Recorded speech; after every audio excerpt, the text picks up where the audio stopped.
Такого в Якутии еще не было. Задержаны 8 человек, изъяты 15 килограммов синтетики на 45 миллионов рублей. Преступники действовали на территории 44 городов России, распространяя свой товар через интернет. Задержать банду удалось совместными усилиями 3 регионов.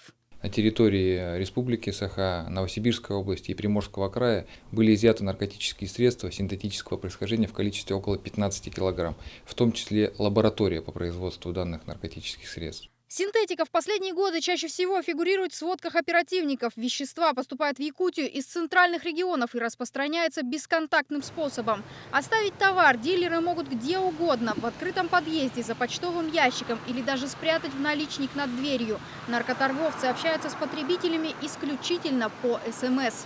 Приобретатели переводят денежные средства на киви-кошельки неустановленных лиц, после чего сообщениями получают адреса, где находятся наркотические средства.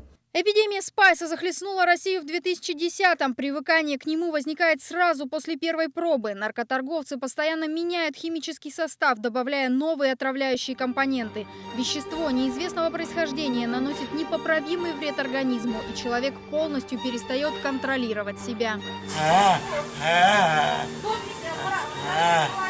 Средний возраст наркоманов 20-30 лет, но с каждым годом чума современных городов молодеет. Только за одну неделю в Якутии проходит до 5 изъятий наркотиков. Обнаружение 15 килограммов стало самым крупным в 2015 году. По оперативным данным, некоторые задержанные стали сотрудничать со следствием, чтобы хоть как-то смягчить меру наказания. В ближайшее время дело будет передано в суд.